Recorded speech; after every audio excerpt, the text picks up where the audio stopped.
I have a trip booked to Disney. He refuses to sign the travel consent form unless I drop the child support increase. He's using our kid's happiness as a bargaining chip. This is why you need a travel clause in your final decree. This is a real message I received, and it highlights a huge problem many co-parents face: vacation wars. You've planned the perfect trip, the kids are excited, but your ex is holding the whole thing hostage. It feels awful, and it's incredibly unfair to the children. Today, we're diving into how to prevent this from ever happening to you. First, let's talk about the dreaded travel consent form. For international travel, you often need a notarized document from the other parent, like the DS-3053 form for getting a US passport for a minor. Without it, you're not going anywhere. Some co-parents see this as an opportunity. They might demand you change the custody schedule, reduce child support, or give in to some other demand. Suddenly, your family vacation turns into a high-stakes negotiation, and the kids are caught in the middle. So, how do you stop this before it starts?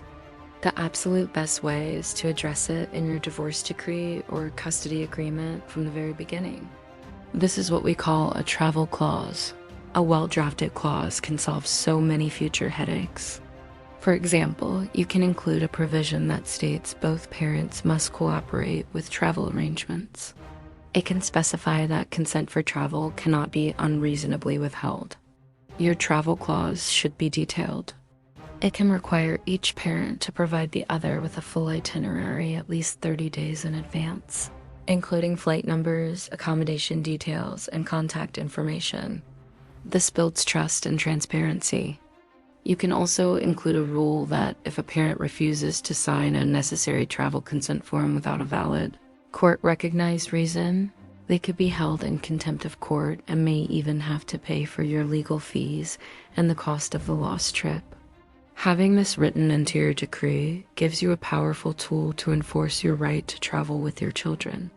Now, what about passports? This is another common battleground.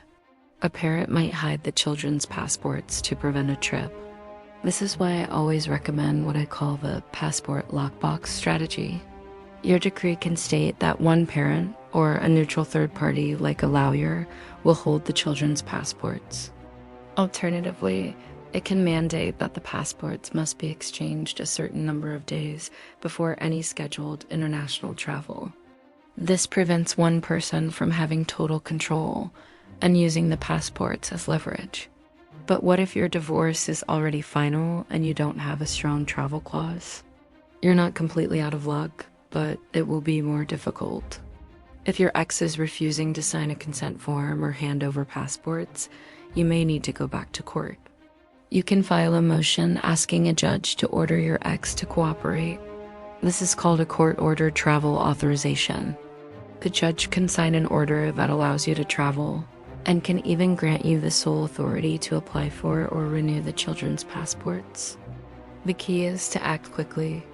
The court system moves slowly, so you can't file a motion a week before your trip and expect a resolution.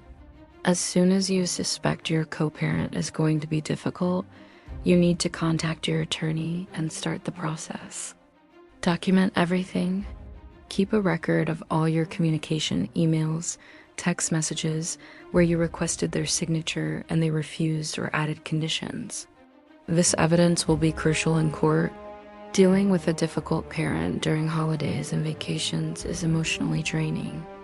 They might be motivated by control, anger, or a desire to hurt you, but ultimately, it's the children who suffer the most. They miss out on priceless memories and are forced to witness the conflict between their parents. Remember, the goal is to protect your children's happiness and your peace of mind. The strongest protection is a proactive one. If you are going through a divorce now, insist on a detailed and enforceable travel clause. If your divorce is final, understand your options for seeking court intervention. Don't let your children's vacation become a casualty of co-parenting conflict. Plan ahead, document everything, and don't be afraid to use the legal system to protect your family, as right to travel, and create happy memories together. Thanks so much for watching. If you found this helpful, please like, subscribe, and share it with someone who might need it. Let me know your own vacation war stories in the comments below. See you next time.